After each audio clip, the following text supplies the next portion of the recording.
धीरे धीरे पैसे के लालच में, पैसों के लोभ में, धीरे धीरे अपने स्वार्थों के कारण से इन त्योहारों को धीरे धीरे लुप्त होता जा रहा है। आज स्थितियां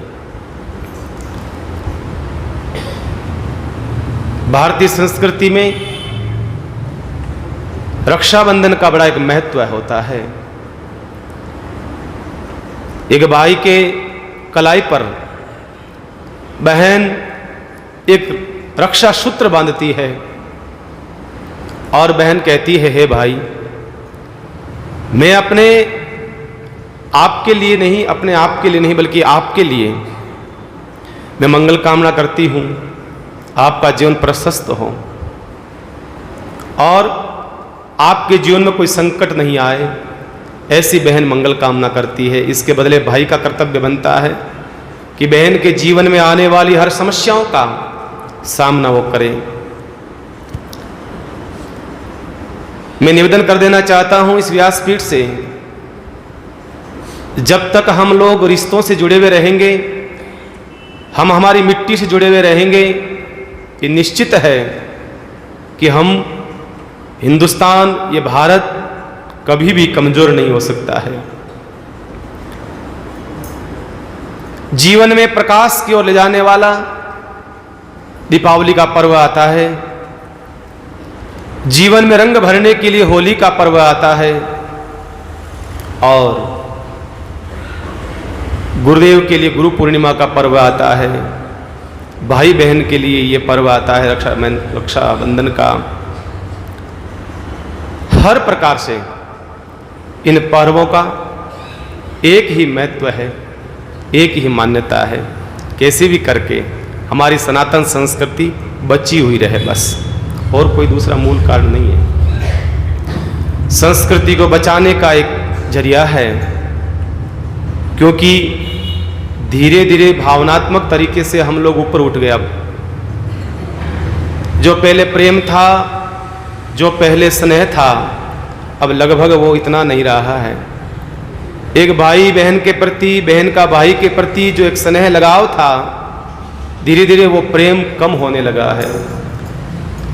समय अभाव के कारण से, आदमी की व्यस्तताएं बढ़ने के कारण से, ध्यान रखना, रिश्तों से बड़ा, रिश्तों में प्रेम से बड़ा कोई धन नहीं है जीवन में। ध्यान रखना, घर में हम कितने खुश हैं, हम कितने प्रसन्न हैं, उससे अर्थ नहीं बचता है। हमारी बहन, हमारा भाई के प्रति प्रेम कितना है, उससे अर्थ होना चाहिए, ये होना चाहिए।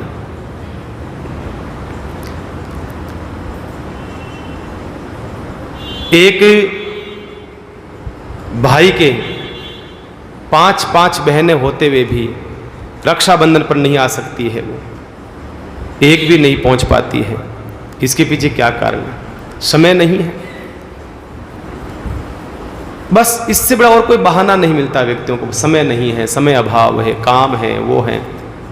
पहले के समय में माताएं बहनें भाई लोगों का ऐसा स्नेह होता था, एक इंतजार रहता था, एक पल का इंतजार रहता था।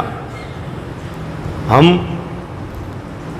जैसे जैसे हमारी सनातन संस्कृति के त्योहारों से हम दूर हटते जाएंगे, हम कमज़ोर होते जाएंगे।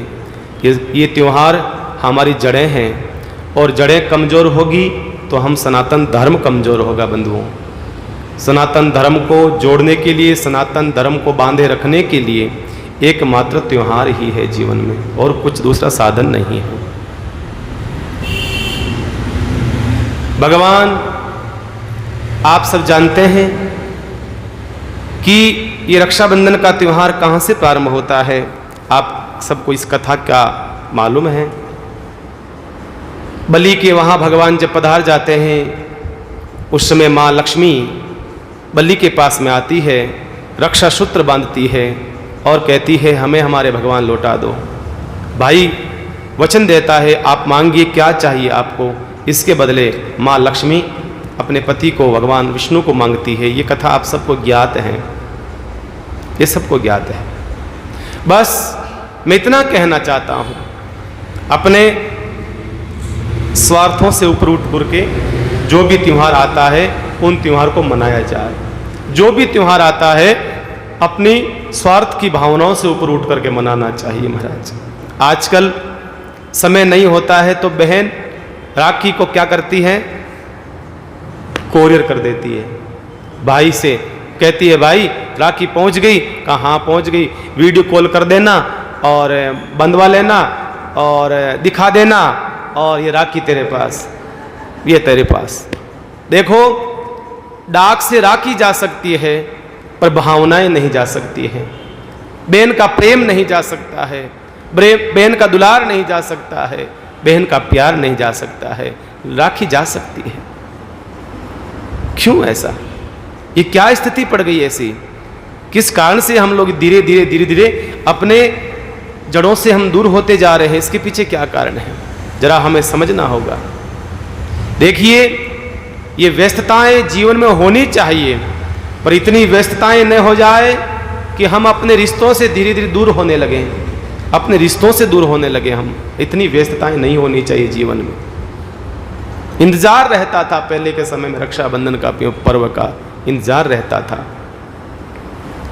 इसलिए कहा है ये जो त्योहार आते हैं ये हम सबको जोड़े रखने के लिए आते हैं बस।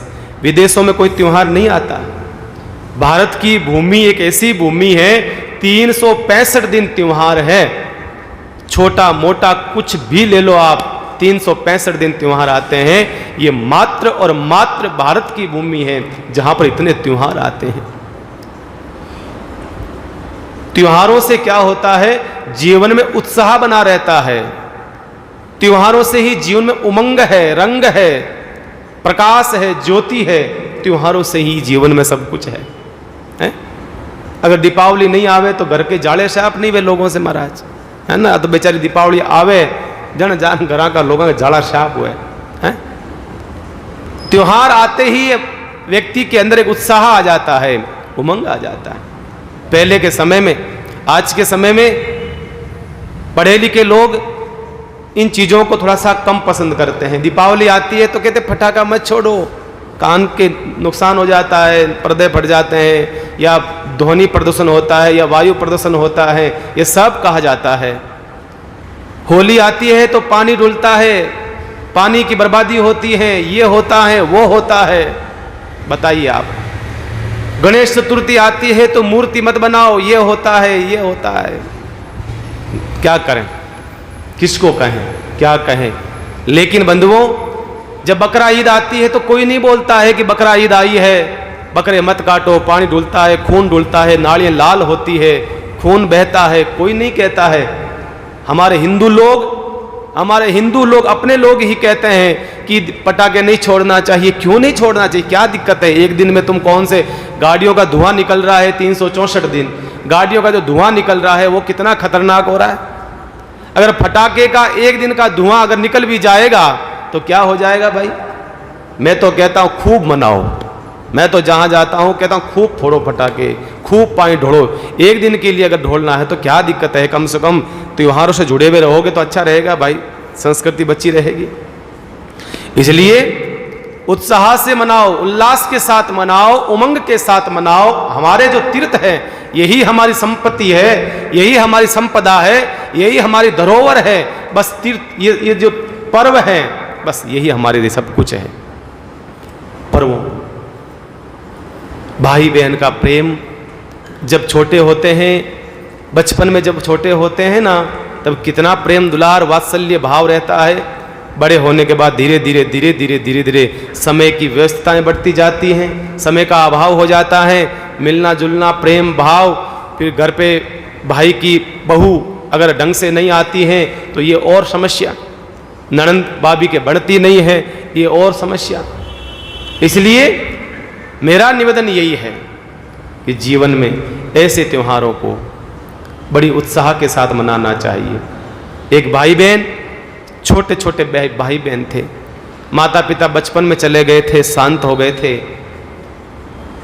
तो बचपन में भाई अपनी बहन से कहता था, बहन एक बात पूछूं? हाँ पूछ।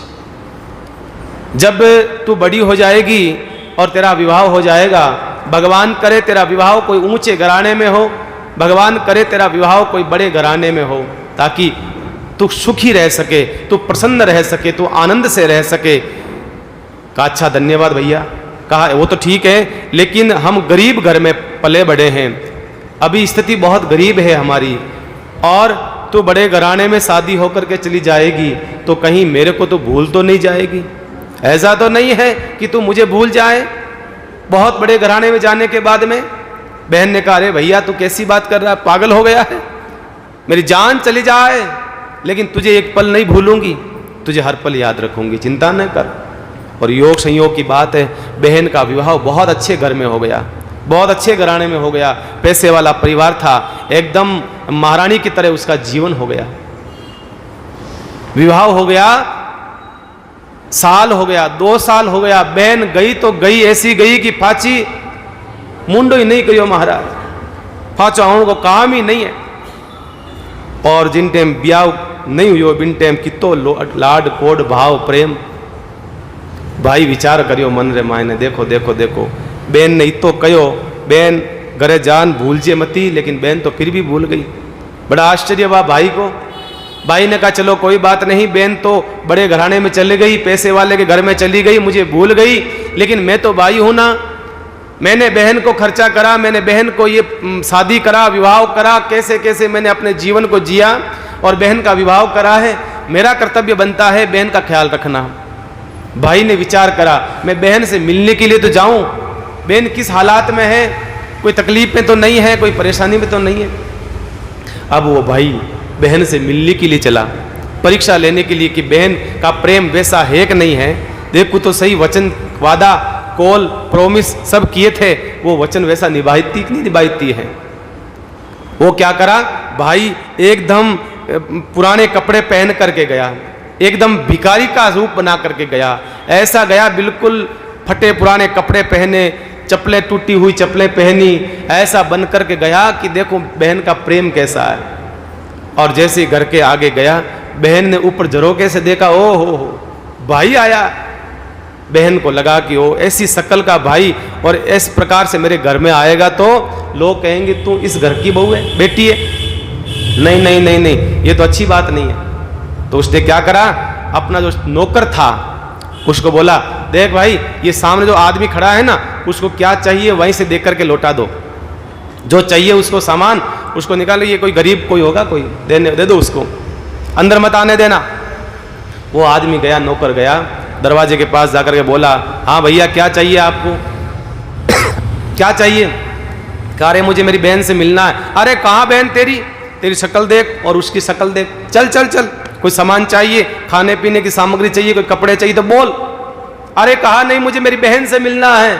अरे कहा तेरी कहाँ से बहन हो गई, ये तो महाराज ये तो बड़े घराने की बहू है, चल चल।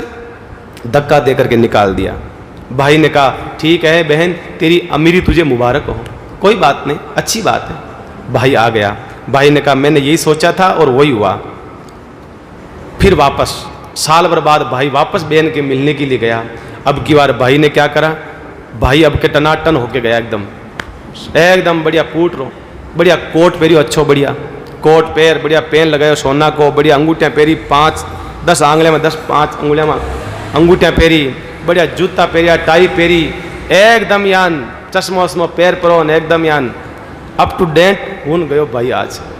और ऊपरों बहन देखियो भाई ने, ओ हो मारा भाई साहब आया। और बहन तुरंत आपके नौकर ने कहो, अरे भाई जल्दी कर, थाली तैयार कर, भाई आयो मारो बीरो आयो। और थाली तैयार करी, पूजा की, और भाई की गाड़ी गेट रे मायने आई, बहन आगे आई, गला मिली, भाई सो प्रेम करियो। और भाई ने घर रे मायने लाई, घर में लान बड़ो विचार करे, भाई देखे ओ हो देखो देखो बहन को प्रेम केड़ो।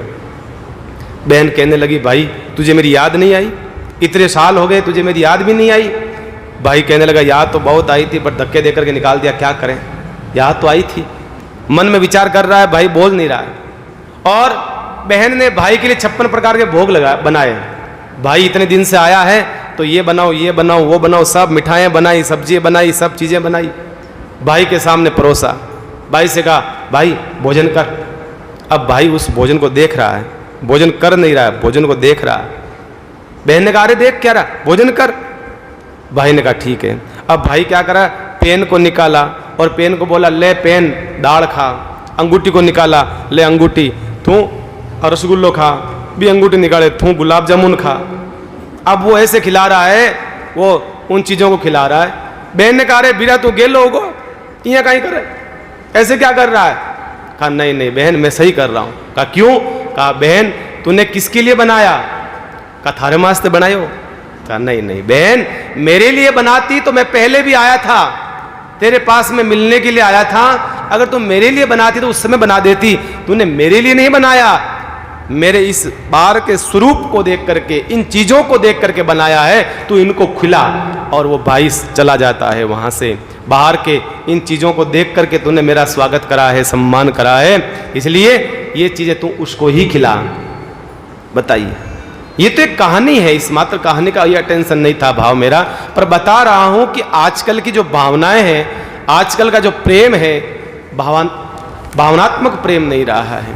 रिश्तों के अंदर धीरे धीरे दरारें आने लगी है, रिश्तों के अंदर धीरे धीरे प्रेम की कमी होने लगी है। किस कारण से?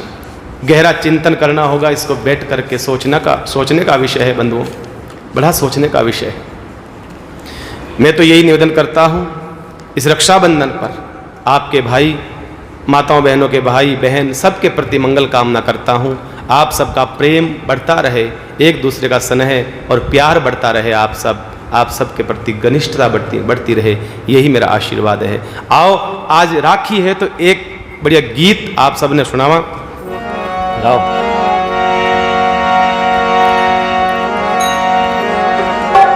बहन बता रही है, अपना भाव प्रकट कर रही है ना।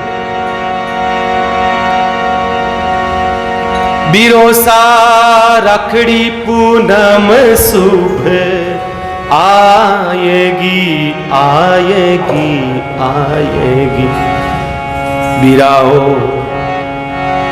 आउली में पीहर के माये, बिरोसा थारी कलाई पर बांधू राखड़ी। बिरोसा रखड़ी पूनम शुभ आएगी, बिरोसा रखड़ी पूनम शुभ आएगी आएगी आएगी, बिराहो आउली में पीहर के माय, आज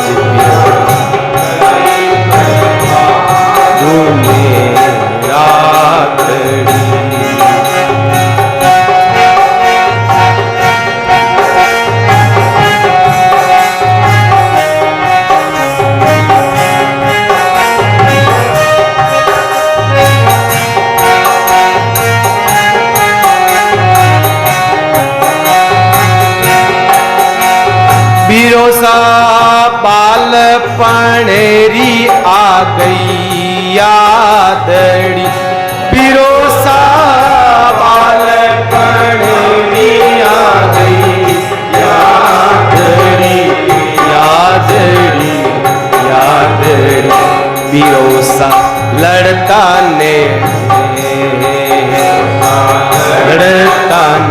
डांटी देता मात पिताजी, कहता आ बहन थारी लाडली, बिरोसा रखड़ी पूनम शुभ आएगी, बिरोसा रखड़ी पूनम शुभ आएगी आएगी आएगी, बिराहो आउली में पीहर माही, आज बिरोसा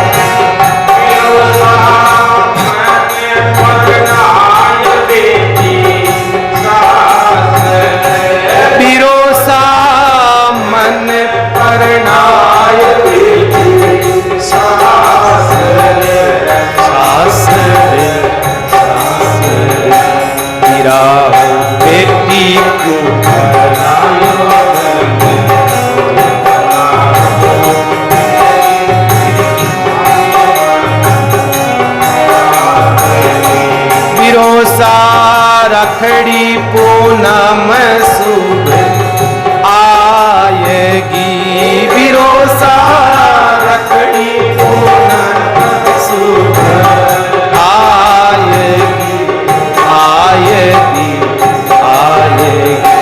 बिराहो आहुली में पीहर माँ आज बिरोसा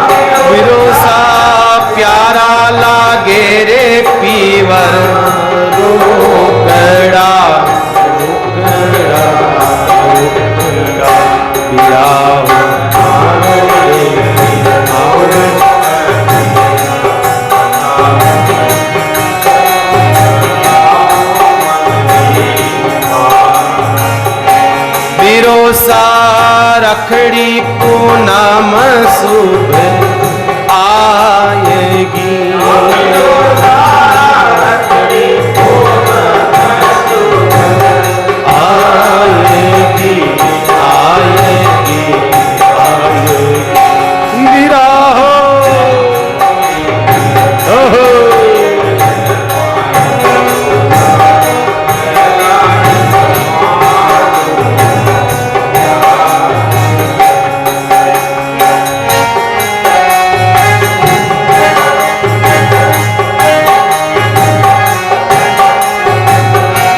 बिरोसा रखड़ी पूनम शुभ आएगी, रखड़ी पूनम शुभ आएगी, आएगी, आएगी। बिराहो आहुली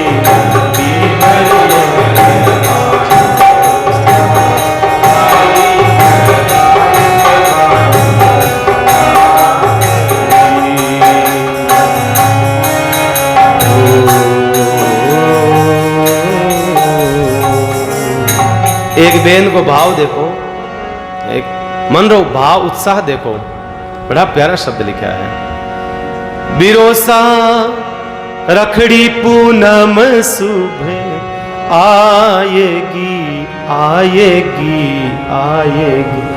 बिराओ आऊली में पीहर माही आज बिरोसा थारे कलाई पर बांधूं राखड़ी, थारे कलाई पर बांधूं राखड़ी।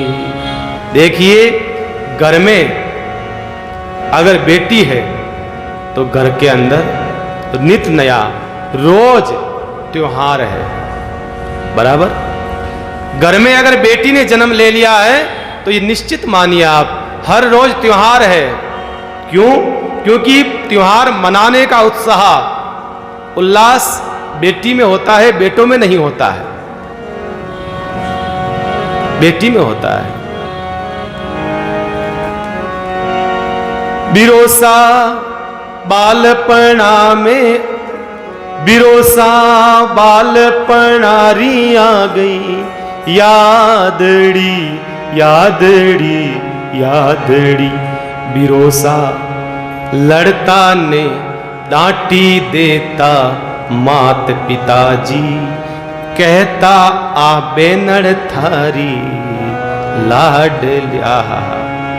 मतलब जब छोटे थे उस समय झगड़ा होता था, लेकिन कितने मिनट का, कितने घंटे का, कितने पल का, बस कुछ पल का। क्योंकि एक दूसरे के बगैर रह नहीं सकते थे उस समय। बड़े हो गए, पैसे कमाने लगे हैं ना, आदमी समय की साथ में इतना आगे बढ़ गया, रिश्ते धीरे धीरे छूटते गए हाथ में से, रिश्तों की डोर हाथ से छूटती गई आदमी के, इतना बड़ा हो गया है ना। इसलिए कहा है बिरोसा मने परनाई भेजी सास रे, बिरोसा मने परनाई भेजी सास रे, सास रे, सास रे। बिराओ बेटी क्यों परायो धन होवे बताओ, नित ही मारे मन में खटके आबातड़िली। पराया धन कह करके इतना दूर कर दिया, अब क्या करें क्या करें। आ नहीं सकती, रह नहीं सकती हैं। पहले बहन आती तो 2 दिन 4 दिन 5 दिन 10 दिन तक रहना भी हो जाता था इस बहाने। आजकल रहना नहीं होता है, विचार नहीं मिलते हैं परिवार से, क्या करें। भाई तो बहुत अच्छा है, भाई बहुत प्रेम करता है, पर बाबी खोड़िलाएं करे महाराज, बाबी के वे ननंद खोड़िलाएं करे महाराज। अब करा कहीं, ननंद के वे बाबी खराब, बाबी के ननंद खराब। अब देखो दोनों अच्छे हो जाओ सब अच्छा हो जाएगा, दोनों अच्छे हो जाओ। बिरोसा प्यारा लागे रे पीवर रूकड़ा, बिरोसा प्यारा लागे रे पीवर रूकड़ा, रूकड़ा, रूकड़ा। बिराओ थारोड़े आंगणियेरी ओड़ू आवे बिरोसा, साच बताऊं मनरी बातड़ली। देखिए एक स्त्री के लिए पीहर कितना मायने रखता है, आप सबसे छुपा हुआ नहीं है। ससुराल में पीहर के बारे में कोई अगर कोई आलोचना करता है, बड़ी पीड़ा होती है, स्त्री को बड़ी पीड़ा होती है। और पीहर में ससुराल के प्रति कोई आलोचना करता है तो बड़ी पीड़ा होती है। स्त्री का जीवन 2 ढंग से जीना पड़ता है, जिंदगी भर स्त्री को 2 ढंग से जीना पड़ता है। पीहर में ससुराल की आलोचना सुनना नहीं चाहती है, ससुराल में पीहर की आलोचना नहीं सुनना चाहती है, ऐसा जीवन होता है। फिर भी दोनों के साथ में तालमेल बना करके जीवन की गाड़ी चलाती रहती है, फिर भी चलाती रहती है।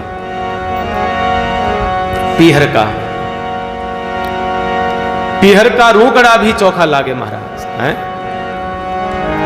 उस जिस मिट्टी में जन्म हुआ हो, जिसमें हमारी उत्पत्ति हुई हो, उससे गहरा रिश्ता गहरा नाता हो जाता है। इसलिए ये कोई रक्षाबंधन का जो बंधन त्योहार है, ये धागा साधारण धागा नहीं है, ये एक अपनत्व का धागा है, एक भावनात्मक धागा है। इस धागे के प्रति निष्ठा बनाओ, प्रेम कम नहीं होना चाहिए साहब। बहन की घड़ी में, संकट की घड़ी में भाई का कर्तव्य बनता है, चाहे अपनी जान चली जाए पर उसकी रक्षा करना, यही कर्तव्य बहन का बनता है, यही कर्तव्य। देखिए इंसान है हम तो रावण जैसा है, माना कि रावण में अनेक अवगुण होंगे, मान लिया रावण दुष्ट था, रावण पापाचारी था, अनाचारी था, चोर था, ये सब कुछ मान लिया, कुछ भी करा होगा उसने साहब। लेकिन जहां बहन के प्यार और प्रेम की जहां बात आती है ना, रावण से बड़ा कौन हो सकता है बताइए हैं। उसकी बहन का नाम क्या था बोलिए ना, शूर्पणखा, जबकि सगी बहन नहीं थी वो हैं, सगी बहन थोड़ी थी उसकी। लेकिन फिर भी बहन ने जाकर के रावण को ललकारा, हे रावण तू भाई है मेरा, मुझे कहते हुए शर्म आती है, तेरा जैसा भाई योद्धा वीर होते हुए भी तेरी बहन की नाक कोई काट दे। रावण का क्रोध आ जाता है, रावण ने कहा बहन तेरी नाक किसने काटी, नाम बता मुझे। कहा वो है राम और लक्ष्मण। रावण ने कहा चिंता मत कर बहन, मेरे बहन का बदला मैं स्वयं नष्ट हो जाऊंगा, मेरे पूरे वंश को नष्ट कर दूंगा, पर तेरा बदला जरूर लूंगा मैं हैं? रावण जैसा दुष्ट आदमी भी अपने बहन की रक्षा के लिए स्वयं नष्ट हो जाता है, पूरे लंका को, आसियों के पूरी सेना को नष्ट कर देता है, पर कितना है? अपनी बहन की संकट की घड़ी में, संकट चाहे जैसा भी हो, किसी भी प्रकार का हो। इसलिए इन डोरी को, इस धागा को सिर्फ आप धागा नहीं मान करके इसको हम लोग जो हैं एक प्रेम का सूत्र मान करके हम जिए। इस प्रकार से रक्षाबंधन को वैसे बरसी मनाई जाती है रामनिवास जी महाराज की, लेकिन आज नहीं मना करके कल उस बरसी को मनाया जाएगा, ऐसा आया है जानकारी में। आज नहीं मना करके कल मनाया जाएगा, लेकिन रक्षाबंधन लोगों ने, ज़्यादातर लोगों ने आज ही रक्षाबंधन मनाया है। इसलिए मैं व्यास गद्दी से सभी बहनों को बहुत बहुत मंगल कामना करता हूँ और आप सबको ढेर सारा प्यार, प्रेम, स्नेह, दुलार और आशीर्वाद में व्यासपीठ से आप सबको देना चाहता हूँ। आइए हम भगवान शिव के चरित्र को जानें। भारत की भूमि, यहाँ पर 12 ज्योतिर्लिंगों का प्राकट्य होता है। आप सबको मैंने कल भी 12 ज्योतिर्लिंगों के बारे में आपको नाम बताए थे। आइए पुनः 12 ज्योतिर्लिंग कौन से हैं हम लोग एक बार वापस जानकारी में ले लेते हैं। मैं बोलता हूँ, उसके बाद आप मेरे पीछे पीछे दोहराइएगा। 12 ज्योतिर्लिंगानि। ओम श्री सोमनाथाय नमः। ओम श्री सोमनाथाय नमः। ओम श्री मल्लिकार्जुनाय नमः। ओम श्री मल्लिकार्जुनाय नमः। ओम श्री महाकालेश्वराय नमः। ओम श्री महाकालेश्वराय नमः। ओम श्री ओंकारेश्वराय नमः। ओम श्री ओंकारेश्वराय नमः। ओम श्री विद्यानाथाय नमः। ओम श्री विद्यानाथाय नमः। ओम श्री भीमेश्वराय नमः। ओम श्री भीमेश्वराय नमः। ओम श्री रामेश्वराय नमः। ओम श्री रामेश्वराय नमः। ओम श्री नागेश्वराय नमः। ओम श्री नागेश्वराय नमः। ओम श्री विश्वेश्वराय नमः। ओम श्री विश्वेश्वराय नमः। ओम श्री त्र्यंबकेश्वराय नमः। ओम श्री केदारेश्वराय नमः। ओम श्री गुष्मेश्वराय नमः। इस प्रकार से ये 12 ज्योतिर्लिंग है। सौराष्ट्र सोमनाथम च श्रीशैले मल्लिकार्जुनम उज्जैना महाकाल ओंकार ममलेश्वरम परल्यां विद्यनाथं च डाकिन्यां भीमशंकरं सेतुबंधे तु रामेशं नागेशं दारुकने वाराणस्यां तु विश्वेशं त्र्यंबकं गोमती तटे हिमालये तु केदारं गुस्मेचं च शिवालये एतानि ज्योतिर्लिंगानि सायं प्रातः पठे नर सप्त जन्म कृतं पापं विस्मृणः विनश्यति। इस प्रकार से ये 12 ज्योतिर्लिंग है। मुख्य रूप से ये सब भारत की भूमि पर हुए हैं, सब भारत की भूमि पर। इसलिए ये भूमि बहुत ही प्रतापी भूमि है। यहाँ पर, यहाँ भगवान ने अवतार लिया है, यहाँ संतों ने अवतार लिया है, यहाँ योद्धाओं ने, वीरों ने अवतार लिया है। हमें सुनकर के अचंभा होता है कि लोग विदेश बाहर घूम करके आते हैं। लोग कहते हैं भारत में घूमने के लिए कुछ चीज़ें नहीं है। अरे भाई, भारत में जो चीज़ें हैं हमने अभी तक घूमी ही नहीं है, दर्शन करा ही नहीं है। हिंदुस्तान पूरा नहीं घूमा अभी तक हम लोगों ने, बहुत बाकी है। तो ये शिव का चरित्र है।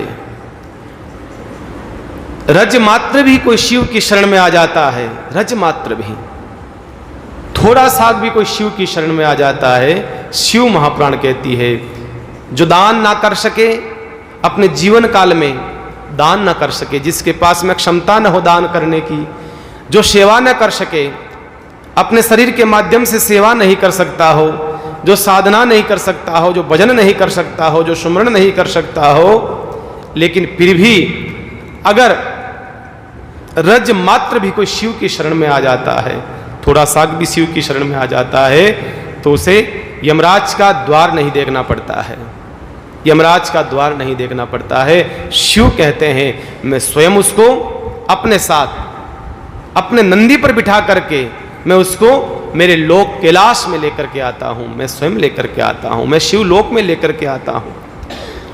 भगवान कहता है, भगवान महादेव कहते हैं, एक एक अगर कण भी मुझे अगर प्रेम कर ले जीव, रज मात्र भी मुझे प्रेम कर लेता है, तो मैं उसको अपने साथ अपने ही नंदी पर बिठा करके उसको शिवलोक की यात्रा करवाता हूं। जिसके जीवन में कुछ नहीं हो, भक्ति नहीं है, साधन नहीं है, सुमरण नहीं है, साधना तपस्या भजन कुछ नहीं है, फिर भी वो मेरी शरण में आ जाता है, मेरा नाम ले लेता है, तो मैं उसको अपनी शरण में ले लेता हूं। ध्यान रहे, हमारा हर पल, हमारा हर क्षण, हमारी हर घड़ी भगवान शिव के निमित्त हो। एक एक श्वास हमारा शिव के नाम हो।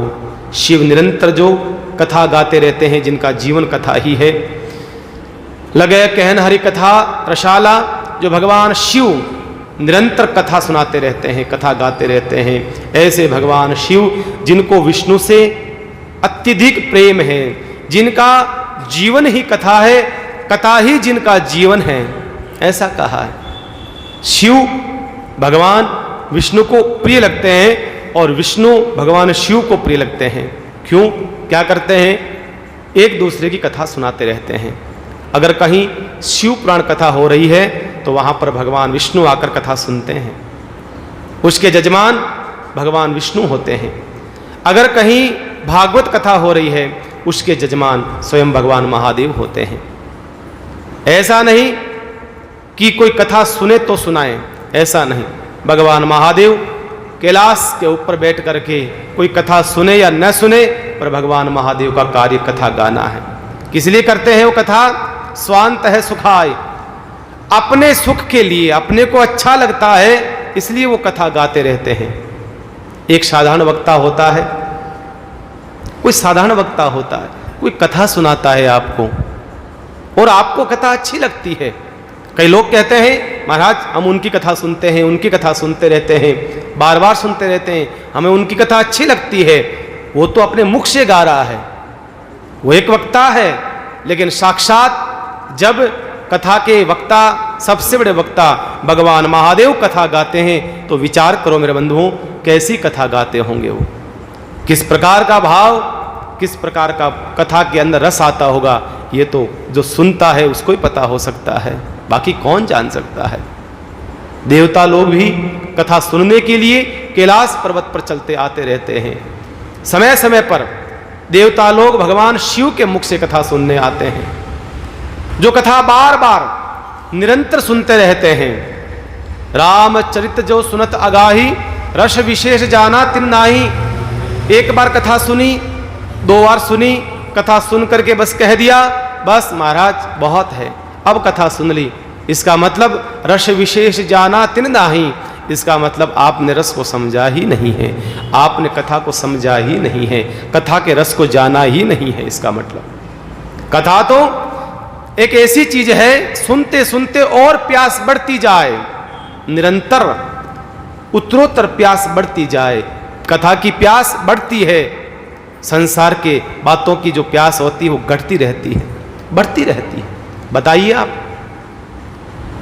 नैमिषारण्य की धरा पर हजारों हजार साल तक कथा चलती रहती है, ऋषि महात्मा कथा गाते रहते हैं, लेकिन कभी कथा बंद नहीं होती है, वो कथा सुनते रहते हैं। मतलब कथा की प्यास बढ़ती जाती है, इसका मतलब हमने कथा सुनी, और कथा की प्यास घटती जाती है, समझना हमने कथा सुनी ही नहीं है, हमने कथा सुनी ही नहीं।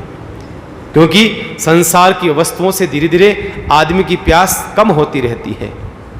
कोई फिल्म आती है, कोई नई फिल्म लगती है किसी पर्दे पर, उस फिल्म को एक बार देखो, प्रथम बार तो बहुत अच्छी लगती है, दूसरी बार देखो थोड़ी कम अच्छी लगती है, धीरे धीरे देखोगे बाद में तो धीरे धीरे बिल्कुल देखने की इच्छा खत्म हो जाती है।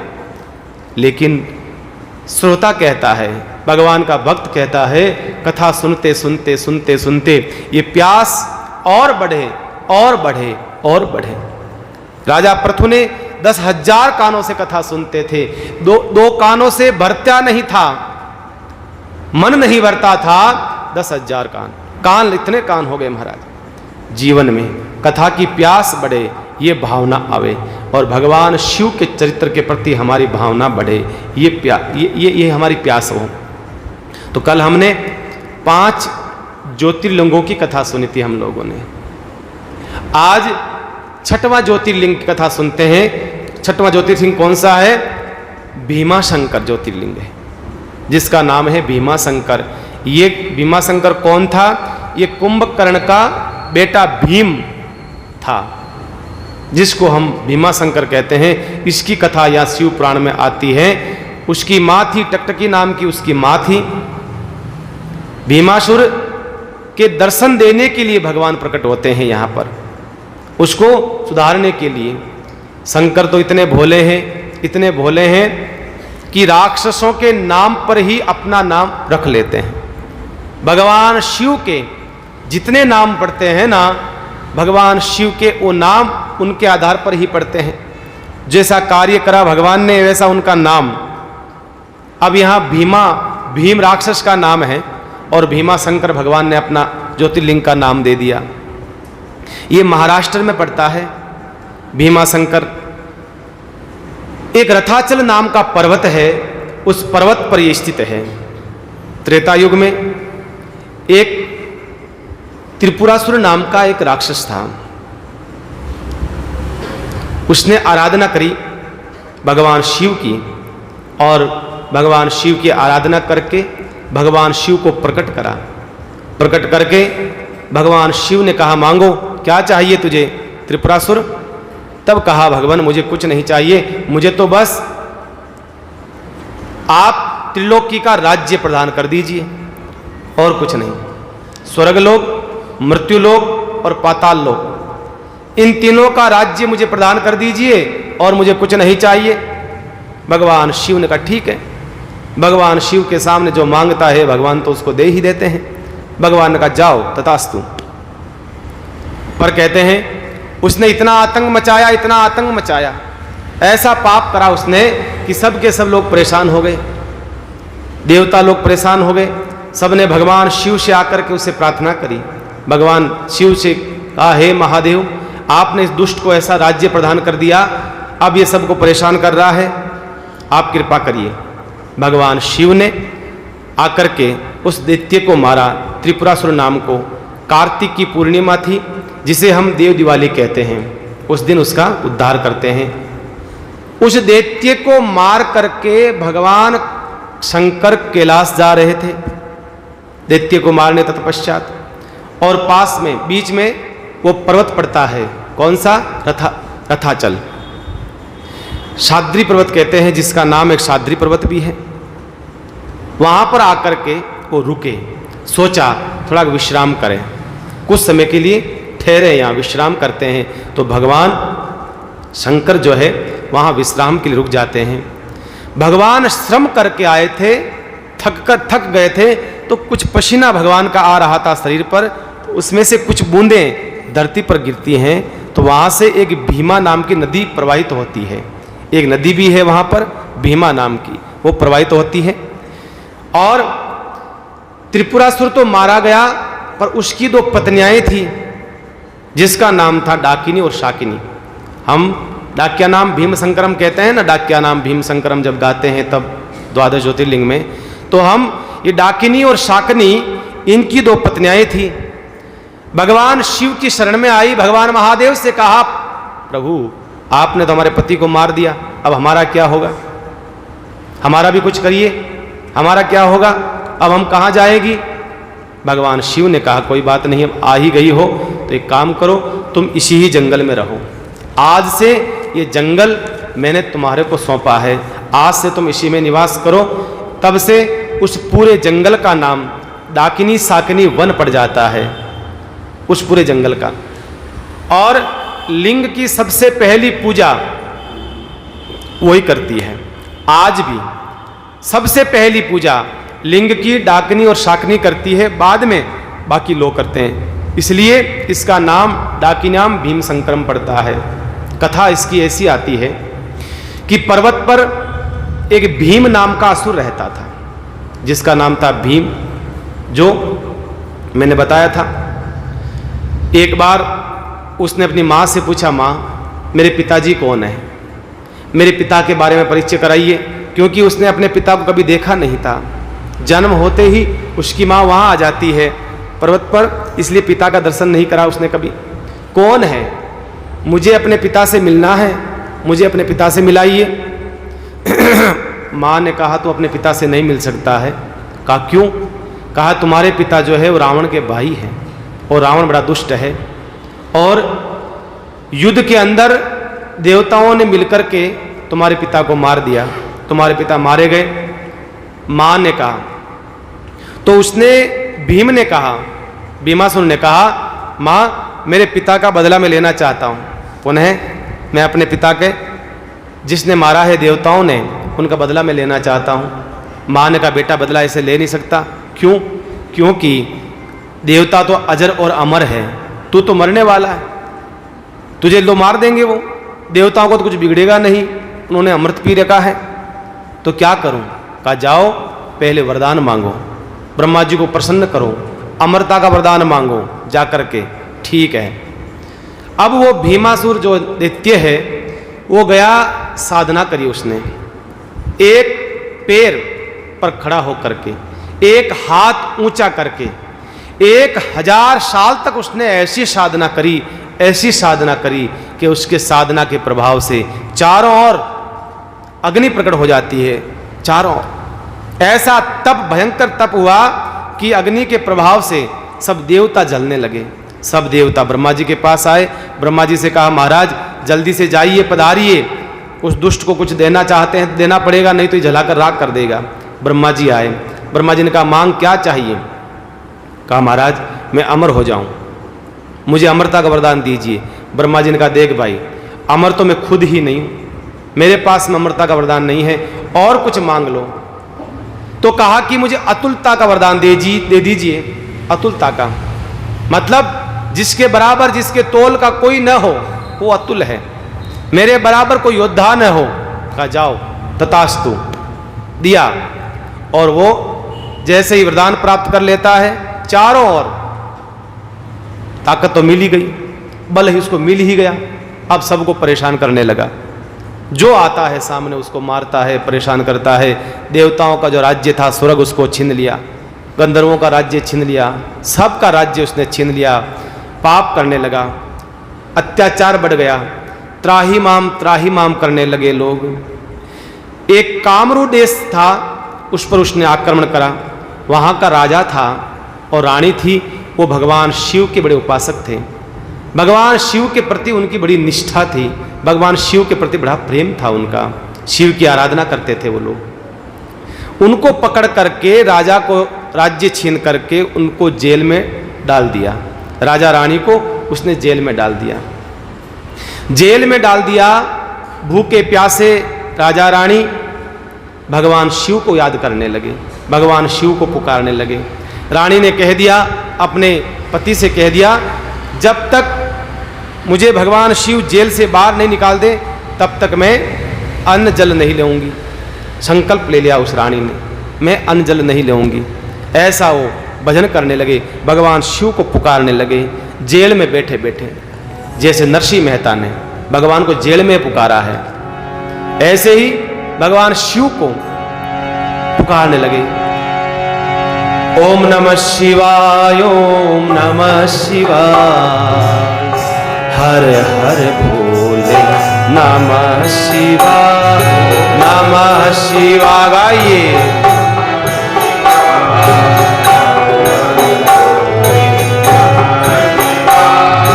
नमः शिवाय, नमः शिवाय, हर हर भोले नमः शिवाय।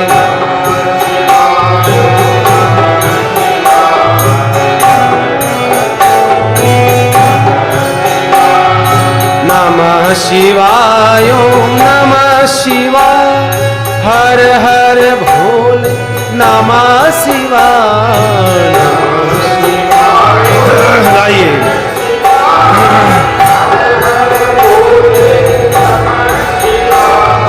नमः शिवाय, नमः शिवाय, हर हर भोले नमः शिवाय।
जब भीड़ पड़ती है, संकट की घड़ी आती है, जेल में बंद ये शिव महादेव को याद करते हैं, भगवान शिव को याद करते हैं। हे महादेव, भूखी प्यासी वो महारानी, भगवान को कहा महादेव जब तक हमें इस जेल से बाहर न निकालोगे तब तक हम आपको इसी प्रकार से भूखे प्यासे हम भजन करेंगे।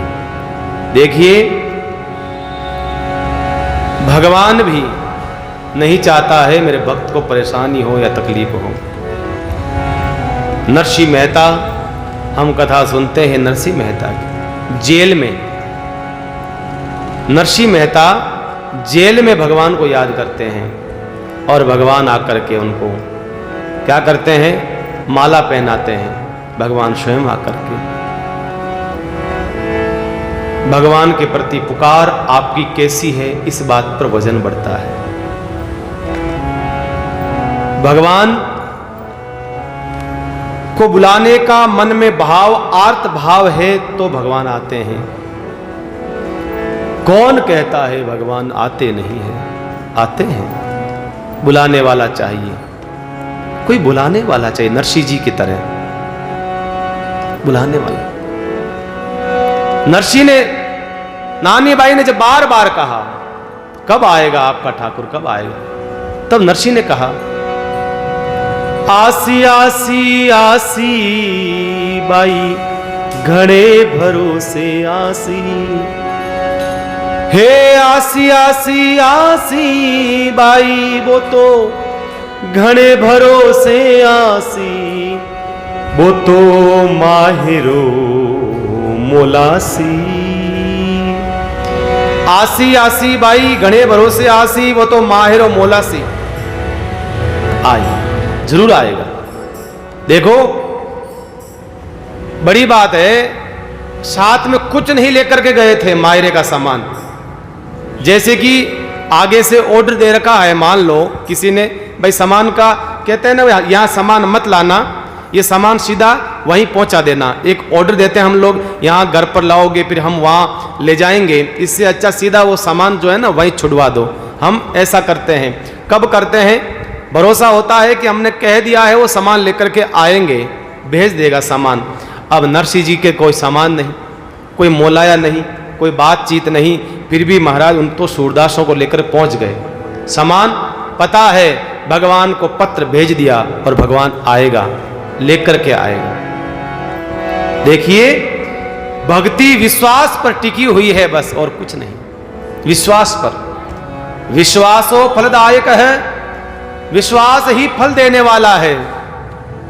किसान जो होता है, फल बीज डालता है भूमि में, इस आशा से डालता है, इस विश्वास से डालता है कि बरसात होगी, पुनः ये बीज फल फूल बनकर के प्रकट होगा। इसी प्रकार से भक्ति का बीज हम डालें, भगवत दर्शन का फल हमें जरूर मिलेगा। लेकिन विश्वास हो तब, बिना विश्वास के नहीं होता। विश्वास के बगैर कुछ नहीं है, बिना विश्वास के क्या। जीवन में विश्वास की ही प्रधानता है। यहां पर राजा और रानी जेल में बंद है, भगवान शिव को पुकार रहे, हे महादेव रक्षा करो, रक्षा करो। बार बार भगवान शिव को याद करके रो रहे हैं, आंखों में अश्रु धारा है। पहरेदारों को लगा, जो बाहर पहरा लगा रहे थे, उनको लगा कि ये कोई मंत्र पढ़ रहे हैं और हमारे जो राजा है उनको बुरा करने के लिए कोई मंत्र का उच्चारण किया जा रहा है, मारने का कोई षड्यंत्र रच रहे हैं। जाकर के उस भीमा शंकर से कहा, अरे वो राजा रानी पता नहीं कौन सा मंत्र का जाप कर रहे हैं, तुम्हारे लिए कोई बुरा सोच रहे हैं। आया भीमा शंकर, आया, आकर के कहा ये बंद करो मंत्र। वो पुकार रहे थे, ओम नमः शिवाय, ओम नमः शिवाय जाप कर रहे थे। भीमा शंकर ने मना कर दिया, नहीं इस मंत्र का जाप नहीं होगा। उन्होंने कहा नहीं, मंत्र नहीं छूटेगा, ये मंत्र तुम्हारा बुरा करने के लिए नहीं है, हमें तो परेशानी से दूर करने के लिए मंत्र पढ़ रहे हैं। हम तुम्हारा बुरा नहीं करना चाहते हैं, तुम अपना बुरा क्यों सोच रहे हो? ये मंत्र तो हमारी तकलीफ को दूर करने के लिए पढ़ रहे हैं हम। कैसा भी संकट हो, बड़ा से बड़ा संकट हो, ओम नमः शिवाय इस मंत्र का जाप, पंचाक्षर मंत्र का जाप करें। और माने नहीं तो भीमा उसको क्रोध आया राक्षस को, और उसने जैसे ही मारना चाहा, भगवान महादेव वहां प्रकट हो जाते हैं। बोलिए उमापति महादेव की। भगवान शिव प्रकट हो गए और उसको मारने लगे। भगवान शिव ने जैसे ही उस राक्षस को पकड़ा और मारने लगे, उसी समय कहते हैं राजा और रानी ने भगवान से कहा, प्रभु छोड़ दीजिए, छोड़ दीजिए, इसको छोड़ दीजिए, आप रक्षा करिए इसकी। भगवान ने कहा, तुम्हारा इतना बुरा करा फिर भी तुम इसको दयालुता दिखा रहे हो, तुम्हारा कितना बुरा करा है, तुम्हें परेशान करा है। लेकिन भक्त कौन होता है? जिसके अंदर दया होती हो, दया का भाव जिसमें रहता हो, वो भक्त होता है। दया का भाव और धर्म जो होता है, जिसके अंदर दया होती है वही धर्म है। जिसके अंदर दया नहीं है वो धर्म नहीं हो सकता। दया धर्म को मूल है, दया धर्म को मूल है, पाप मूल अभिमान। दया ही धर्म का मूल है। बस अगर हमारे अंदर दया है तो यही धर्म है। धर्म की और कोई परिभाषा नहीं होती है, धर्म का कोई रूप स्वरूप नहीं होता है, धर्म का एक ही स्वरूप होता है। अगर आपके अंदर दूसरे को तकलीफ में देख करके अगर आपका मन पिघल जाए, आपका दिल पिघल जाए, यही धर्म है, यही धर्म है। और क्या है? पाप मूल अभिमान। सबसे बड़ा पाप क्या है महाराज? अभिमान। तुलसी दयान छाड़िए, जब लग घट में प्राण।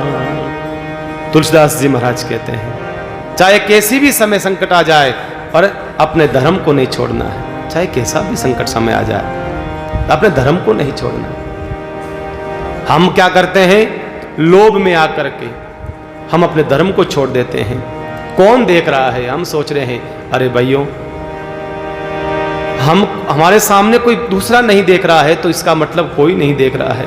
एक तीसरी आंख है भगवान की, वो सब देख रही है आपका, आपका पल पल का, एक एक पल पल का आपका अपडेट सब भगवान का देख रहा है, सब देख रहा है।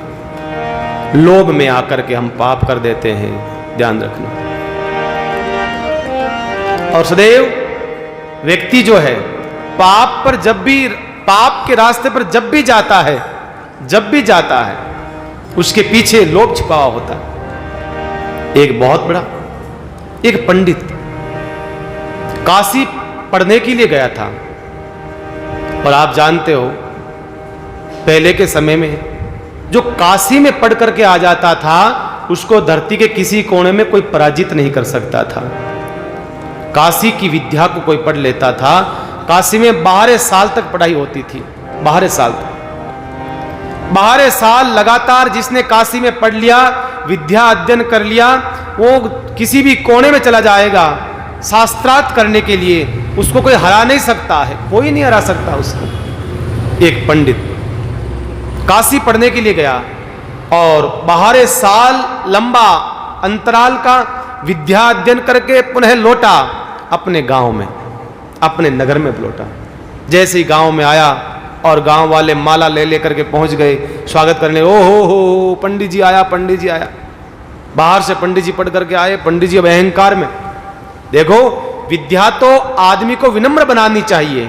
विद्या तो वो होती है जो आदमी को विनम्रता दे दे, है? विद्या ददाति विनयम, विद्या सदैव विनम्रता प्रदान करती है। अगर अहंकार आ जाता है तो वो विद्या विद्या नहीं है, वो विद्या नहीं कहलाती है। ध्यान रहे। अब पंडित जी में ऐसा अहंकार आ गया, ऐसा अहंकार आ गया, किसी से बात नहीं करे। सब गांव के लोग सम्मान करे हैं, उनके माला पहना रहे हैं। पंडित जी ओहो बाहर से पढ़ करके आए हैं, हमारे गांव के लोग तो कोई कुछ जानते ही नहीं है। आप तो ये पढ़ा है, वो पढ़ा है, 4 वेद पढ़े हैं, 6 शास्त्र पढ़े हैं, 18 पुराण पढ़े हैं, वेद उपनिषद। सब पढ़ करके आए हैं। गांव वाले सब आदर कर रहे हैं, सम्मान कर रहे हैं। पंडित जी घर पर गए, अपने घर पर गए, पिताजी विराजमान थे, पिताजी के चरणों में प्रणाम करा। पिताजी प्रणाम। पिताजी ने कहा खुश रहो बेटा, आ गया? कहा क्या पढ़ा? कहा पिताजी धरती पर ऐसी कोई शिक्षा नहीं है जो मैंने नहीं पढ़ी है, ऐसा कोई शिक्षा बची ही नहीं है, मैंने सब कुछ पढ़ लिया। क्या सब कुछ? कहा सब कुछ। कहा बिल्कुल ठीक है, एक प्रश्न पूछूं? कहा पंडित पिताजी कैसी बात कर रहे हो? एक प्रश्न? अरे एक नहीं अनेक प्रश्न पूछिए आप मुझसे, हर एक प्रश्न का जवाब मेरे पास मिलेगा, हर एक प्रश्न का। अच्छा ठीक है बताओ। एक प्रश्न है, पाप के बाप का नाम क्या है? बताओ। उसने विचार करा, पाप के बाप का नाम? पढ़ा, किताब खोली, पहले तो विचार करा बता दूंगा, लेकिन बहुत प्रयास करा, ये पढ़ा वो पढ़ा, वेद पढ़े, शास्त्र पढ़े, लेकिन मालूम नहीं चला। पिता ने कहा बेटा तुमने विद्या अध्ययन तो बहुत करा, पढ़ाई तो बहुत करी, लेकिन तुझे ये बात पता नहीं है कि पाप के बाप का नाम क्या है। जाओ इस घर से निकल जाओ, जब तक तुम्हें इस प्रश्न का जवाब न मिले तब तक पुनः लौट करके इस घर में मत आना, चले जाओ। तुम पढ़ाई करके आए, बाहर साल हमारे नष्ट कर दिए तुमने, पैसा नष्ट करा है, समय नष्ट करा है, और तुमने कुछ नहीं जाना, निकल जाओ यहां से। अब वो बेटा निकल गया वहां से। पिता ने एक ही प्रश्न पूछा और एक ही प्रश्न मेरे को नहीं आया। बर्बाद जिंदगी में, लानत है ऐसी जिंदगी में, ऐसी पढ़ाई का क्या मतलब निकला? आया लोगों से पूछने लगा, लोगों को क्या पता, वो गांव के लोग ठहरे बेचारे, इतने बड़े पंडित को इस प्रश्न का जवाब नहीं पता तो लोगों को कैसे पता होगा। घूमता घूमता घूमता नगर के बाहर आया, दुखी हो गया, परेशान हो गया, गला सूखने लगा, प्यास लगी, भूख लगी, प्यास लगी, मानो मरने वाला है। उसी समय सोचा पानी तो पी ले, पानी तो पी ले। एक बहुत बड़ा 2-3 मंजिल का एक मकान दिखाई दिया, लगा कि ओहो ये कोई बड़ा घराना है, बहुत बड़ा घर है। आवाज दी, ओ भाई कोई है? अंदर से एक सुंदर स्त्री बाहर निकली। कहा कहिए क्या बात है, आप लगते पंडित जी हैं, ब्राह्मण है? कहा हाँ ब्राह्मण हूं, मुझे पानी पीना है, मुझे पानी पीना है। अच्छा लीजिए। वो स्त्री पानी लेकर के आई है, जल लेकर के आई है। वो जल, पंडित जी ने जल पिया। पंडित जी ने जल पीने के बाद में कहा ठीक है, बहुत बहुत धन्यवाद आपका बहन, बहुत बहुत धन्यवाद आपका। तो फिर बहन ने कहा पंडित जी आप क्या बात है, बड़े परेशान लग रहे हैं, कोई समस्या है, क्या बात है? अरे कहा तुम्हारे बस की बात नहीं, तुम जाओ जाओ, तुम्हारे बस की बात नहीं। अरे कहा बताओ तो सही पंडित जी, काहे पता मैं ताकि समस्या समाधान कर दूं तो हो। अरे कहा नहीं नहीं नहीं। तब कहा, पंडित जी ने पूछा कि तुम कौन हो? कहा पंडित जी मैं तो हूं जो हूं, पर आप क्या समस्या लेके घूम रहे हो? पंडित जी ने कहा बहन समस्या और कुछ नहीं है, मैं 12 साल तक विद्या अध्ययन करने के लिए काशी गया था, काशी में 12 साल विद्या अध्ययन करा, फिर गांव लौट करके आया। पिताजी ने एक प्रश्न ऐसा पूछा, एक प्रश्न ऐसा पूछा, इसका जवाब नहीं आ रहा है, अब क्या करूं? कहा बताओ क्या प्रश्न है आपका? अरे कहा पाप के बाप का नाम बताना है। अरे कहा पंडित जी चिंता ना करो, ये प्रश्न का जवाब मैं दे दूंगी आपको। कहा कैसे? कहा अरे आप चिंता मत करो। कहा आपका परिचय, आप कौन हो बहन? कहा मैं हूं इस नगर की वेश्या हूं। जैसे ही पंडित जी का मैं वेश्या हूं, और पंडित जी तो पसीना पसीना हो गया, तू वेश्या और मुझे पानी पिला दिया? हे भगवान, हे परमात्मा, ये तूने क्या करा? तुझे शर्म नहीं आई? तेरे हाथ का पानी पी लिया, 12 साल विद्या का अध्ययन करके आया और सारा का सारा पानी फेर दिया तूने, हैं? ये पाप, ये अपराध कर दिया तूने। वेश्या ने कहा चिल्लाइए मत, किसी ने देखा क्या आपको? कहा देखा तो नहीं है, तो चिल्ला क्यों रहे हो? कहा लीजिए ये 10 सोने की मोहरें भेंट करती हूं, चुपचाप बैठ जाओ। पंडित जी सोचो, मन में विचार करियो, कोई देखे तो कोई कोनी, बढ़िया है, लेला तो फायदा ही है। और पंडित जी ने 10 सोने की मोहरें ले ली, चुपचाप बैठ गए। फिर वेश्या ने कहा पंडित जी आपके प्रश्न का जवाब मैं दे दूंगी, चिंता न करें, एक काम करो पहले भोजन कर लीजिए, प्रसाद पा लीजिए। वेश्या के घर का भोजन कर लूं, मेरा पूरा धर्म भ्रष्ट हो जाएगा, ऐसा मैं काम नहीं कर सकता हूं। वेश्या ने कहा पंडित जी क्या हो गया? तो ये लीजिए 50 सोने की मोहरें, सोने की मोहरें आ रही है, क्या जा रहा है, ले लो। पंडित जी मन में होचे कि की को नुकसान कहीं है, फायदो ये जावे कहीं आ ही रही है। पंडित जी सोने की मोहरें ले लेते हैं, ठीक है, पर ध्यान रखना मैं सूख की सामग्री को लेऊंगा, मैं खुद हाथ से बनाऊंगा, तेरे घर की सूख की सामग्री दे दे और मैं खुद हाथ से बनाकर, हाँ बिल्कुल ठीक है ले लीजिए। उस वेश्या ने सूख की सामग्री को दे दिया और पंडित जी अब बनाने लगे भोजन। वेश्या नजदीक आई, कहा पंडित जी घर में अतिथि मेहमान अतिथि होता है, देवता होता है, आप भगवान का स्वरूप हैं, आप ब्राह्मण हैं, मेरे घर में आकर के आप खुद भोजन बना करके पाओगे, मुझे अच्छा नहीं लगता है। ये 50 सोने की मोहरें और मैं अपने हाथ से बना दूं तो? पंडित जी का नहीं तेरे हाथ का खाऊं मैं, तू वेश्या है, तेरे हाथ का थोड़ी खा सकता हूं मैं। अरे कहा पंडित जी रुपया आ रहा है, सोने की मोहरें आ रही है, ले लो। पंडित जी ने विचार करा कोई बात नहीं, हाथ से तो बना रही है, क्या बिगड़ता है, ले बना दे, ठीक जल्दी बना फटाफट। अब उसने वो भोजन बनाया और भोजन जैसे ही बना, वेश्या ने कहा पंडित जी भोजन तैयार है, प्रसाद पाइए। पंडित जी दूर हट जाओ, अब दूर हट जाओ, अब भोजन पा लूंगा मैं, हाथ मत लगाना। कहा ठीक है पंडित जी जैसी आपकी इच्छा, जैसी आपकी इच्छा। और वो दूर चली गई। फिर पंडित जी भोजन पाने लगे। उस समय वेश्या ने कहा एक मिनट पंडित जी रुकिए, मैंने शास्त्रों में पढ़ा है, मैंने संतों के मुख से सुना है, अपने हाथ से अगर संतों के पंडितों के मुख में अगर एक नवाला देवें, एक हाथ से अपने भोजन कराएं तो भगवान विष्णु को भोग लगता है। एक नवाला मैं अपने हाथ से, पहला नवाला मैं आपको खिलाना चाहती हूं बस। पंडित जी ने कहा अरे पागल हो गई हो, मैं ऐसा नहीं कर सकता हूं, मैं वैसा वैसा। कहा पंडित जी 100 सोने की मोहरें एक साथ दे रही हूं, 100 सोने की मोहरें। पंडित जी विचार करने लगे कि अब क्या करें, सोने की मोहरें आ रही है, ठीक है। पंडित जी ने कहा तेरा ऐसा भाव है, प्रेम है तो ठीक है। और वो पंडित जी को अपने हाथ से वो भोजन कराने लगी वो वेश्या। जैसे पंडित जी ने मुंह खोला, वेश्या ने वो हाथ से निवाला नीचे रखा, एक झापड़ जोर से लगाया। कहा पंडित जी, कहा ये क्या करा तुमने, ये अपराध करा है, ब्राह्मण के मुख मार दिया, ये कर दिया वो कर दिया। कहा मारा नहीं पंडित जी, मैंने आपके प्रश्न का जवाब दिया है, क्षमा करना। आपके प्रश्न का निकालिए, आपके अपने मन के कागज पर लिख लीजिए, पाप के बाप का नाम लोभ है, लिख लीजिए आप, पाप के बाप का नाम लोभ है। कहा वेश्या ने कहा पंडित जी आप मेरे हाथ का पानी पीते हैं? कहा नहीं। तो क्यों पिया? कहा तुम्हारा प्रेम था। प्रेम नहीं, पैसा था पंडित जी। वेश्या ने कहा आप मेरे घर का भोजन करते हैं? कहा नहीं। मेरे हाथ का बनाया हुआ करते हैं? कहा नहीं। मेरे हाथ का करते हैं? कहा नहीं। फिर क्यों करा, क्यों करा?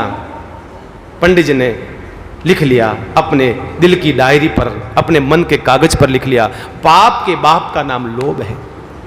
आज इंसान, आज का व्यक्ति जब भी लगता है कि इसके अंदर लाभ है, फायदा है, तो वो पाप के रास्ते पर चल पड़ेगा। ये नहीं देखता है कि इसके पीछे परिणाम का स्वरूप क्या होगा, नहीं, कभी नहीं देखता है। ध्यान रहे, कभी भी पैसा अगर अपराध से, पाप से कमाया अगर पैसा आएगा घर में, अगर हमने 1000 रुपया कमाया है तो वो महाराज 10,000 लेकर के निकलेगा, ये निश्चित है। अगर हमने बेईमानी का 1000 रुपया कमाया है तो 10,000 लेकर के निकलेगा। एक भी पैसा बेईमानी का घर में नहीं आए। हाँ माना गृहस्थ जीवन है, बेईमानी का पैसा कहीं बोलचाल में, कहीं व्यापार में, लेन देन में अगर पैसा आ जाए, ध्यान नहीं रहे, उसमें से कुछ भाग अपनी श्रद्धा अनुसार गौ माता को है, परमार्थ के जीवन में है, परमार्थ के लिए आप उस भाग को दे दो तो वो आपका पैसा शुद्ध हो सकता है। बाकी अनन्य अपराध का, बेईमान का पैसा आदमी के किसी न किसी माध्यम से निकलेगा बाहर, किसी न किसी माध्यम से बाहर निकलेगा। चाहे शरीर अस्वस्थ रहे, चाहे घर में झगड़े होंगे, चाहे नुकसान होगा, चाहे और कुछ तकलीफ हो सकती है, और कुछ समस्या आ सकती है, लेकिन बेईमानी का पैसा जरूर वो बाहर, वो सब लेकर के निकलता है, चक्रवर्ती ब्याज सहित सब लेकर के निकलता है। इसलिए कहा है, ये कथा सुना रहे हैं, सूत जी महाराज कह रहे हैं कि भगवान शिव को याद करा, भगवान शिव को जब पुकारा गया, बार बार याद करा गया, भगवान शिव को याद करा गया, तो भगवान शिव ने प्रकट होकर के उस दैत्य जो राक्षस थे, भीमा को मारने का प्रयास किया तो उसने बचाया। राजा रानी ने कहा छोड़ दीजिए, कुछ भी हो, इसके कारण से ही हमें आपका दर्शन हुआ है, इसके कारण से ही हमें आपका दर्शन हुआ है, इसलिए छोड़ दीजिए। दया धर्म का मूल है, पाप मूल अभिमान। सबसे बड़ा धर्म क्या है? दया करना। और हम मानव हैं, हम इंसान हैं, हमारे अंदर दया तो होनी ही चाहिए, होनी ही चाहिए। राजा ने कहा महाराज इसको छोड़ दो, मारो मत। कहा क्यों? कहा कि इसके अंदर बल बहुत है, बल का दुरुपयोग कर रहा है, इसमें बुद्धि नहीं है। आप कृपा करके इसमें बल तो है, एक बुद्धि दे दीजिए ताकि इस बल का प्रयोग ये कहीं और ढंग से कर सके। बल और बुद्धि दोनों साथ रहेंगी तो किसी को बुरा नहीं करेगा। ये बल इस्तेमाल कैसे करना चाहिए, इसका बुद्धि से ही पता चल सकता है। बुद्धि हो सकती है तभी, अगर बुद्धि नहीं है तो बल क्या काम का। इसलिए बुद्धि की आवश्यकता है। एक गरीब आदमी दिन भर सवेरे जाता है, काम पर जाता है, दिन भर बोरियां उठाता है, 50 किलो की 100 किलो की एक आदमी बोरी उठाता है। वो जो मजदूरी करता है, इतनी बड़ी बोरी उठाता है, वो उसके पास ताकत बहुत है, ताकत की कमी नहीं है, बल की कोई कमी नहीं है उसके पास में, पर बुद्धि नहीं है, इसलिए उसको बोरी उठानी पड़ती है जीवन में। और जो काम सेठ बैठा रहता है दुकान के अंदर, वो उठा नहीं सकता, उसके पास ताकत नहीं है, पर बुद्धि है उसके पास में, तो नौकर चाकर सब काम करते हैं, उसके बाद नौकर चाकर काम करते हैं। इसलिए कहा इसके पास बल तो बहुत है, पर वो बल किस काम का? थोड़ी बुद्धि प्रदान करिए भगवान इसको। आप बुद्धि प्रदान करोगे तो कम से कम ये बल का सदुपयोग करेगा, किसी की सेवा करेगा, दुखियों की सेवा करेगा। राजा रानी ने भीमाशंकर वहां भगवान शिव को ऐसा कहा और फिर कहा हे प्रभु आप प्रकट हो गए हैं, अब आपसे प्रार्थना है कि आप इसको छोड़ दीजिए। और कहा और कुछ मांगिए। तब कहा दूसरा ये मांगते हैं, अब आज से आप यहीं विराजिए, आज से आप यहीं विराजिए, हम आपकी यहीं नित्य पूजा करेंगे। और वहाँ शिवलिंग स्थापित हो जाता है और वो वहीं स्थापित होकर के वो सेव्य हो जाता है उनके द्वारा, राजा रानी के द्वारा। बोलिए भीमाशंकर भगवान की। इस प्रकार से ये 6वां शिवलिंग यहाँ स्थापित होता है। 7वां ज्योतिर्लिंग जो है काशी विश्वनाथ, उत्तर प्रदेश वाराणसी में स्थित भगवान विश्वनाथ का मंदिर है महाराज। भगवान शिव, चक्रपाणी भगवान शिव,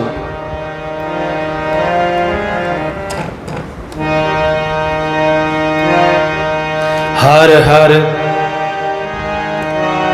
हर हर महादेव शंभु काशी विश्वनाथ गंगे। हर हर महादेव शंभु काशी विश्वनाथ। हर हर महादेव शंभु काशी विश्वनाथ गंगे। हर हर महादेव शंभु काशी विश्वनाथ गंगे। मैया पार्वती संगे काशी विश्वनाथ गंगे। काशी विश्वनाथ गंगे मैया पार्वती संगे। काशी विश्वनाथ गंगे मैया पार्वती। हर हर महादेव शंभु काशी विश्वनाथ गंगे। हर हर महादेव शंभु काशी विश्वनाथ।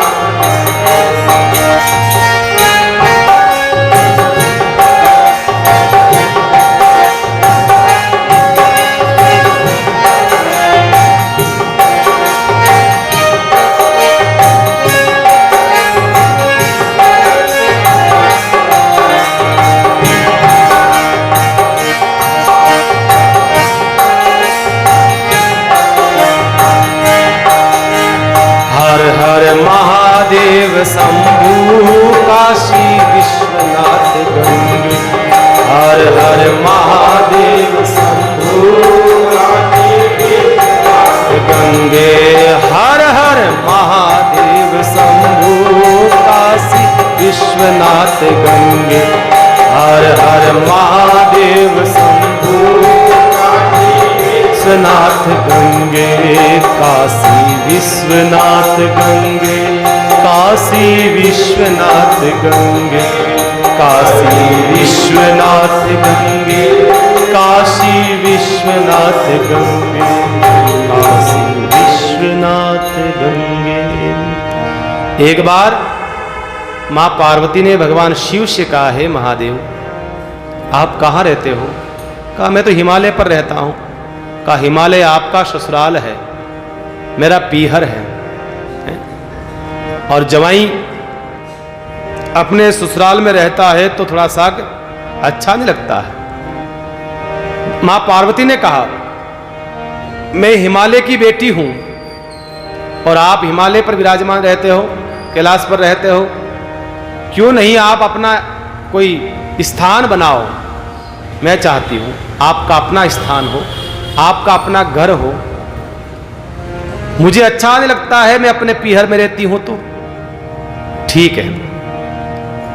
भगवान शिव ने कहा पार्वती अब तुम ऐसा कह रही हो तो हम एक ऐसा स्थान पर चलते हैं, बहुत सुंदर। भगवान मां पार्वती को लेकर के काशी आए, काशी को अपनी राजधानी बनाया भगवान शिव ने। सप्तपुरियों में जिस काशी का नाम आता है, काशी की महिमा वेदों ने, शास्त्रों ने, उपनिषदों ने गाई है। काशी कौन? जो भगवान शिव के हाथ में जो त्रिशूल होता है उसके अग्रभाग पर वो काशी रहता है। प्रलय काल में भी काशी का बाल बांका नहीं हो सकता है। एकमात्र काशी ऐसा नगर है इस भारत की भूमि पर, प्रलय काल भी आता है तो भी काशी का कुछ नहीं बिगड़ता है। काशी वैसा का वैसा रहता है। इसलिए काशी को कहा है अविनाशी। ये काशी अविनाशी है, कभी कभी विनाश नहीं होता है। जो संसार में दिख रहा है, जो सृष्टि में दिख रहा है, ये सब शून्य होने वाला है, सब नष्ट होने वाला है। एकमात्र काशी ऐसा है जो ऐसा प्रलय काल में भी नष्ट नहीं होगा। और क्यों नहीं होगा? उसका कारण है काशी भगवान शिव के त्रिशूल पर रहता है। इसलिए कहा है ज्ञान की प्रधानता काशी में है। अगर काशी से कोई विद्या अध्ययन कर लेता है, काशी में अगर किसी ने पढ़ाई कर ली है तो कहते हैं धरती के किसी कोने पर कभी वो मात नहीं खाएगा। काशी में जिसने पढ़ाई कर ली है। और क्या कहा? काशी में जो मर जाता है उसकी मुक्ति निश्चित है। काशी में जो मरता है उसकी मुक्ति निश्चित है। काशी अविनाशी क्षेत्र है। आपका विनाश होगा पर अविनाशी हो जाओगे आप। सबसे ज्यादा संत महात्मा काशी में हुए हैं। कबीरदास जी महाराज हुए हैं, रैदास जी महाराज हुए हैं, पीपा जी महाराज हुए हैं, कई महापुरुषों ने भजन करा। रामानंद जी महाराज हुए हैं, गोरखदास जी महाराज हुए हैं। लगभग संत महात्माओं ने काशी में भजन करा है। काशी इतना बड़ा संतों की तपस्थली, संतों की भजन का स्थान रहा है काशी। काशी गंगा के तट पर बसा हुआ है, गंगा के तट पर है। और शास्त्रों में ऐसा वर्णन आता है, अब तो जो शिवलिंग है, ज्योतिर्लिंग है, गंगा जी से थोड़ा सा दूर है। पहले सबसे पहला अभिषेक गंगा मैया करती थी भगवान शिव का। स्वयं अपने द्वारा स्वयं पानी आता था और भगवान शिव का अभिषेक करके वो पानी आगे निकलता था। सबसे पहला अभिषेक सवेरा होता, बाकी दुनिया के लोग बाद में आते, पर काशी में सबसे पहले गंगा मैया अभिषेक करती थी। काशी की ऐसी महिमा है, ऐसी महिमा है। काशी तो शास्त्र है, सत्य है, सूर्य धरती है, ऐसा रहा। काशी को औरंगजेब ने तुड़वा दिया था। जब औरंगजेब का राज आया था तब काशी का जो मुख्य मंदिर था उसको उसने खत्म करवा दिया था, तुड़वा दिया था, भंग कर दिया था। 40,000 मंदिरों को तोड़ा था उसने, औरंगजेब ने, दुष्ट ने। इतना इस देश में उसने पाप करा था, कम से कम 40,000 मंदिरों को उसने भंग करा था, नष्ट करने की कोशिश करी थी। फिर भी काशी तो अविनाशी है, काशी का फिर भी कुछ नहीं बिगड़ पाया, फिर भी कुछ नहीं बिगड़ा। तो भगवान शिव जो है माँ पार्वती के कहने पर सीधा लेकर के आए हैं काशी, और काशी को अपनी राजधानी बनाया है। जिस प्रकार से भगवान राम का स्थान अयोध्या है, मुख्य रूप से अयोध्या राजधानी है मानो भगवान राम की, इसी प्रकार से कृष्ण भगवान की मानो वृंदावन है, मथुरा है, ऐसे ही भगवान शिव की राजधानी भगवान ने काशी को बनाया है। कोई भी काशी पहुंच करके अगर वहां भगवान शिव को याद करता है, निश्चित रूप से शिव महापुराण कहती है उसकी मुक्ति 100% निश्चित है, 100%। तो इस प्रकार से ये 7वां ज्योतिर्लिंग जो है काशी में विराजमान है। बोलिए विश्वनाथ भगवान की। ये काशी विश्व का ही नाथ है।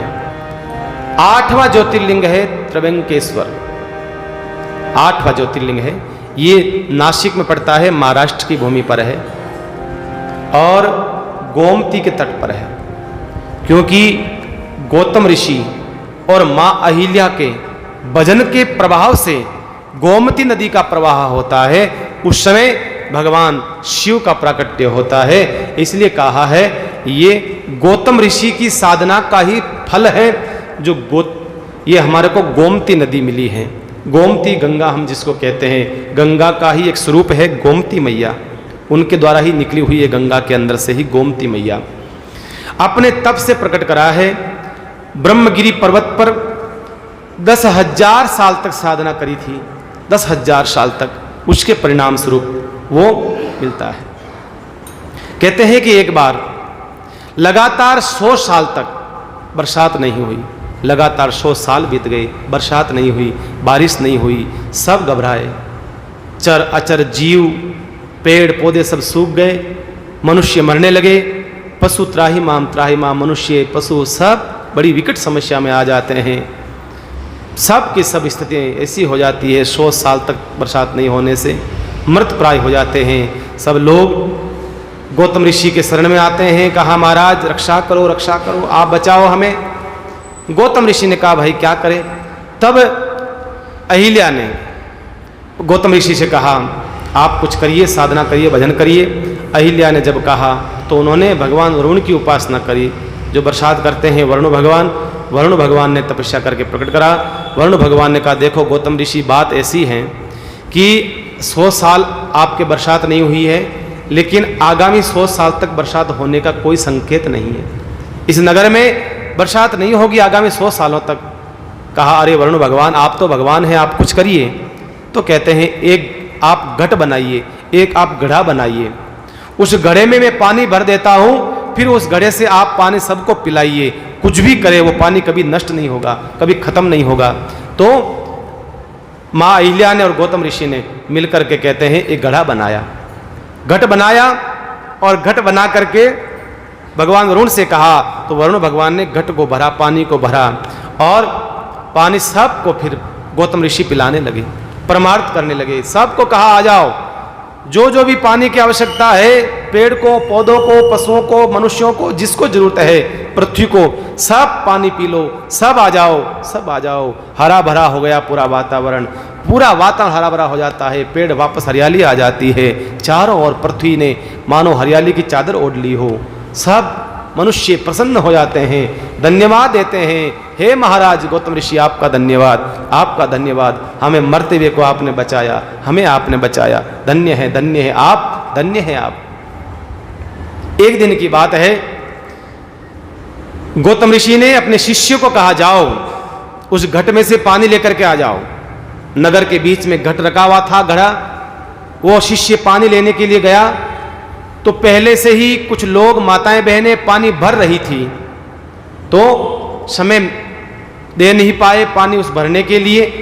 शिष्य ने कहा मुझे पानी भरना है। माताओं ने कहा नहीं, तू बाद में भरना, पहले हमें भरने दो। पानी भरने दिया नहीं, विलंब हो गया तो वापस खाली हाथ आया। अहिल्या ने पूछा क्या बात है, पानी लेकर के नहीं आए? कहा माता जी क्या करें गुरु माता जी, पानी भरने नहीं दिया किसी ने मेरे को, समय नहीं आया। क्रोधित हुई अहिल्या माँ को, क्रोध आया। उसने कहा अरे हमारे पति ने साधना करी, हमारे पति ने भजन करा, उसके फलस्वरूप ये घट मिला है पानी का, और संसार के लोग हमारा महत्व नहीं जानते। अहंकार आ गया, अहिल्या का अहंकार आ गया, और अहंकार के कारण से कहते हैं वो पानी खत्म हो जाता है, खत्म हो जाता है पानी।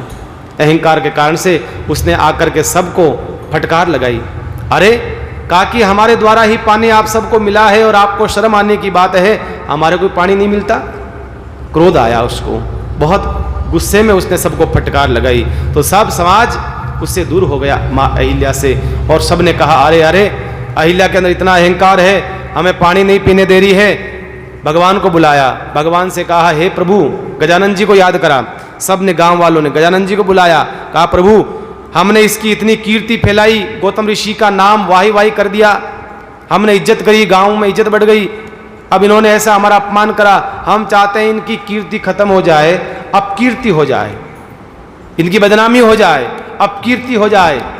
भगवान शिव ने, गणेश जी ने कहा अरे जिस ऋषि ने तुम्हारे लिए कितना भलाई का काम करा है, थोड़ा सा अगर कुछ बात हो गई है तुम पूरी भलाई को भूल गए, ये तुम्हें ऐसा नहीं करना चाहिए।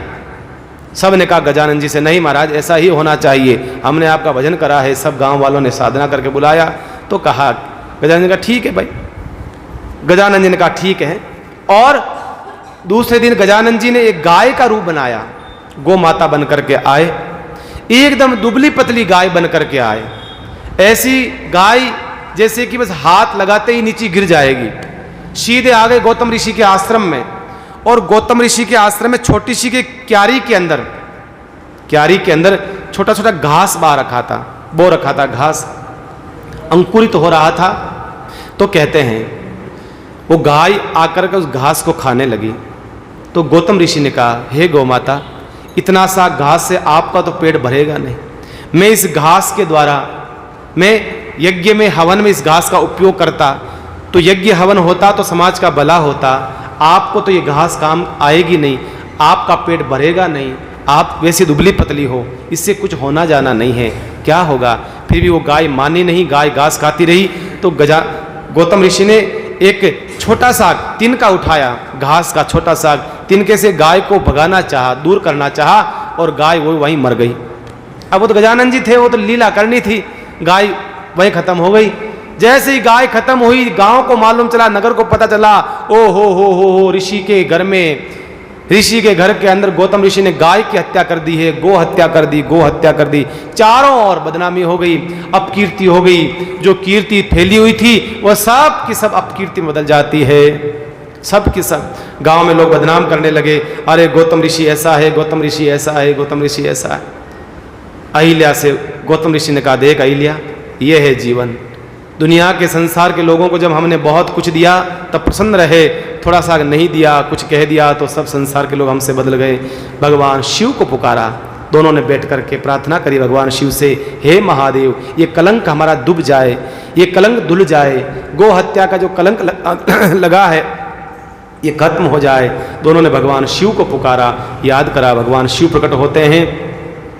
भगवान शिव से प्रार्थना करी तो भगवान शिव ने कहा चिंता न करो, आपका कलंक धोने के लिए मैं स्वयं गोमती प्रकट करता हूँ। तो गोमती नदी जो है, गोमती गंगा को भगवान शिव ने प्रकट करके उनके कलंक को धोया है।